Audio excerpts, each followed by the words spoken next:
এরা কারা, কাদের হাতে এই রাইফেল, যেটা প্রহিবিটেড রাইফেল, কাদের হাতে এটা আসছে, এই এলাকাতে কে কারা দিচ্ছে?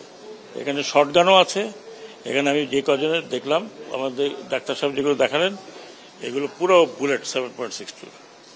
তো এইটা খুবই আমি বলবো যে উদ্বেগজনক। একটা পুলিশের হাতে আছে, ইউনিফর্মে তার হাতে আছে, কিন্তু সিভিল ড্রেসে কারা আনসার এলাকাতে গিয়ে তারা বাইরেও হয় নাই, তারা কিন্তু আনসার গেটের মধ্যে তাদেরকে এরকমভাবে ফায়ার করছে। আরও নাকি এখানে তো মাত্র 7-8 জন আনসার যে হসপিটাল ফ্যাসিলিটি সেখানেও আছে। এটা খুবই মারাত্মক। তার মানে হচ্ছে যে আমরা সিভিলিয়ানকে আর্ম করেছি। আমি কোন লিগ বুঝি না। আমার কথা হচ্ছে যে প্রহিবিটেড বোর্ড, 1 নম্বর প্রহিবিটেড বোর্ড নিশ্চয়ই বুঝেন, যেটা বাইরে পাওয়া যায় না, নিষিদ্ধ বোর্ড, যেটা সিভিলিয়ানের হাতে যাওয়ার কথা না, সেটা অথরাইজড পুলিশকে করা হয়েছিল, র্যাবকে করা হয়েছিল। সেই ওয়েপন কিভাবে এদের হাতে গেল এবং এই ওয়েপনের ফায়ারিং এই আপনার আনসারদের, ওরা তো বাইরে হয় নাই, 1-2 জন হয়তো ছিল, তাদের ওখানে ফায়ার করলো। এবং আমাকে ভিডিও আমি দেখলাম, একটা সিভিলিয়ান ছেলে 7.62 হাতে নিয়ে চলে গেছে। তার মানে এই রাইফেল আর ফেরত আসে নাই। এটা হতে পারে একটা দেশে?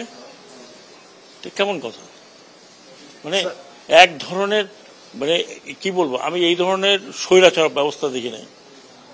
আপনারা ওই আর্মির লোকজন আসছে, তাদেরকে স্বৈরাচার বলেন? তারা তো রাইফেল তো কোনো সিভিলিয়ান হাতে তুলে দেয়নি। এখন এই রাইফেলগুলো মিসিং। তো এই প্রসঙ্গে আমি একটা সুযোগ পেয়ে বলছি, যাদের হাতে এই আনঅথরাইজ ওয়েপন আছে, আগামী 7 দিনের মধ্যে তারা নির্দিষ্ট থানায় জমা দেবেন। যদি জমা না দেন তাহলে 2টা চার্জ লাগবে। একটা হচ্ছে অবৈধ ওয়েপন, আর একটা হচ্ছে সরকারি নিষিদ্ধ ওয়েপন আপনাদের হাতে। সেটার জন্য আন্তর্জাতিক আদালতে যাওয়া যেতে পারে যে একটু কোথা থেকে পেয়েছেন। This is known as prohibited board, নিষিদ্ধ বোর্ড 7.62। আমার পিছনে যারা আছেন সেনাবাহিনী অফিসার, ওনারাও সেনাবাহিনী অফিসার, জিজ্ঞেস করেন এটা প্রহিবিটেড বোর্ড কিনা। This is known as prohibited board. তো সেটা কিভাবে গেল?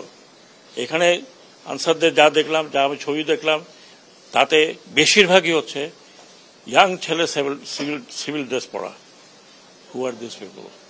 আমরা শিওর চেষ্টা করবো এদেরকে খুঁজে বের করা। আর যদি ভালো চান, আমি অফার করছি এই রাইফেলগুলো ফেরত দিতে হবে ইন 7 days টাইম। আজকের থেকে 7 দিন মানে কয়দিন না, সেটা তো ক্ষতিপূরণ যা আছে, আনসারের ক্ষতিপূরণ, যাদের ক্ষতিপূরণ দরকার হবে তাদেরকে দেওয়া হবে। আমরা কালকে পুলিশে দেখলাম অনেকের হাত নাই, পা নাই, তাদের তো ক্ষতিপূরণ দিতেই হবে। শুধু ক্ষতিপূরণ না, তাদেরকে চাকরিতেও রাখতে হবে। আর একটা লোককে ডিউটিতে হয়েছে, তাকে বের করে দেওয়া যাবে না। আনসারও একই অবস্থা। আনসারের ডিজি মহোদয় এখানে আছেন। তবে আমার কাছে খুব আশ্চর্য লাগছে যে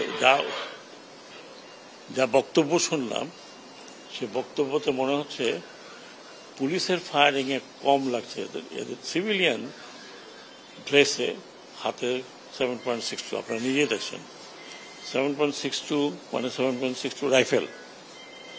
এখন ইনভেস্টিগেশন করার, ম্যাসিভ ইনভেস্টিগেশন দরকার।